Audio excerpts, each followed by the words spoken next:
આપણા ઉત્તર ગુજરાતની અંદર એક વિડીયો ખૂબ જ વાયરલ થયો હતો અજમલભાઈને મારવાનો. અજમલભાઈનું અપહરણ થઈ રહ્યું હતું ત્યાં વખતનો એક વિડીયો સોશિયલ મીડિયામાં ખૂબ જ વાયરલ થયો હતો. જેમાં ઓગણનાથ જગ્યાના ગાદીપતિ મહંત બળદેવનાથ એવું બોલી રહ્યા હતા કે કેમ કહેવાયું ન હતું કે અર્જુન પાસે કહેવાયું હતું કે રહેવું હોય એવો રહેજે, છોડવાનો નથી.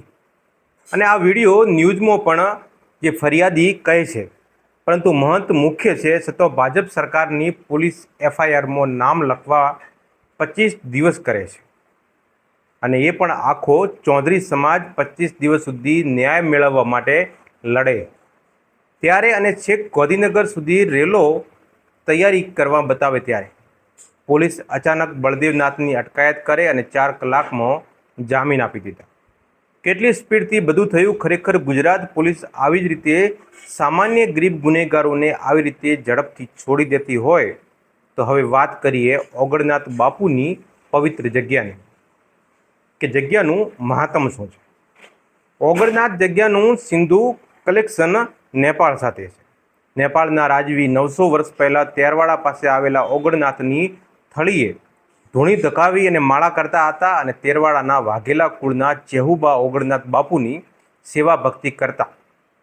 એવામાં ચેહુબાને પાણી ભરવા જતો ધક્કો મારવામાં આવતો. તે દરમિયાન ચેહુબા દેવી શક્તિનું રૂપ ધારણ કરે છે અને ત્યાંથી પાટણ બાજુ નીકળે છે અને મરતોલી જઈને બેસણા કરે છે, જે ચેહરમાના નામથી આજે ઘરોઘર પૂજાય છે. ત્યારબાદ ઓગણનાથ બાપુ સમાધિ લઈ લે છે અને ઓગણનાથ બાપુ નેપાળના રાજા હતા એટલે એમની જગ્યાએ બનેલો મઠ રજવાડી અને જાગીરદાર મઠ તરીકે ઓળખવામાં આવે છે. આજુબાજુના ગામોમાં ઓગણનાથ બાપુ પ્રત્યે અતૂટ શ્રદ્ધા હતી. કોઈ પણ વ્યક્તિ ઓગણનાથ બાપુના ખોટા સોગંદ લઈ શકતું નહીં અને ભૂલથી પણ જો લઈ લે તો તેનો સર્વે નાશ થયો કહેવાય છે. તો ઓગણનાથ જગ્યાના જે મહંત બનતો એમના પગે આપોઆપ ઘૂઘરા બંધાતા. એ જગ્યા ખૂબ જ પવિત્ર અને સાક્ષાત ઈશ્વરનો વાસ થાય તેવી છે. આ તમામ ઘટનાઓ સત્ય હકીકત છે અને લોકોનું આસ્થાનું કેન્દ્ર છે. ત્યારે ઓગણનાથ બાપુની જગ્યા ઉપર કોઈ ખોટું બોલી શકતું નથી, ખોટા સોગંદ ખાઈ શકતું નથી.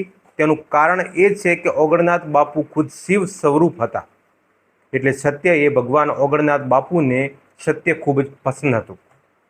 ત્યારે ઓગણનાથ બાપુ સત્યવાદી હતા, તેમ છતાં ઓગણનાથ જગ્યાના ગાદીપતિ મહંત બળદેવનાથ શું કામ ખોટું બોલવું પડે અને પવિત્ર જગ્યા ઉપર ખોટું બોલવું પડે, તેમજ પોલીસને શું કામ ખોટું કરવું પડે.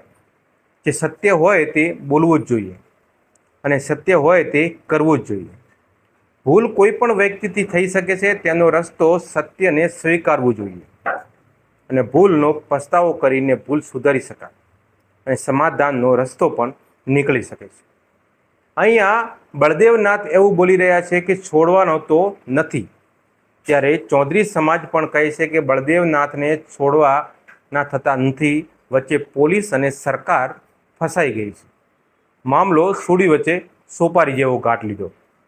પરંતુ આ બધી બાબતો વચ્ચે લાખો લોકોની આસ્થાનું કેન્દ્ર ઓગણનાથ બાપુની પવિત્ર જગ્યાને બદનામ થાય એવું પગલું કોઈએ ન ભરવું જોઈએ. ઓગણનાથ બાપુ સાક્ષાત ઈશ્વર સ્વરૂપ હતા અને ઈશ્વર હંમેશા નિષ્પક્ષ હોય છે.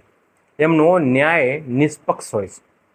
જ્યારે તમે સત્ય ઉપર ચાલો છો ત્યારે કોઈથી ડરવાની જરૂર રહેતી નથી, પરંતુ એની અસત્યની સાથે ચાલો છો તો હંમેશા તમારે ડરવું પડે છે.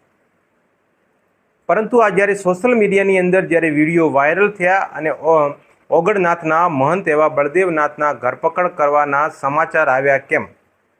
કેમ કે ચૌધરી સમાજ દ્વારા એક રેલીનું આયોજન કરવામાં આવનાર હતું અને રેલી છેક ગાંધીનગર સુધી જવાની હતી. કેમ કે 25-27 દિવસ સુધી આ મામલો ખરેખર આપણા ઉત્તર ગુજરાતની અંદર ખૂબ વિવાદિત બની ચૂક્યો હતો અને ચૌધરી સમાજના આગેવાનો પણ એકબીજાના નિવેદનો પણ આપી ચૂક્યા હતા.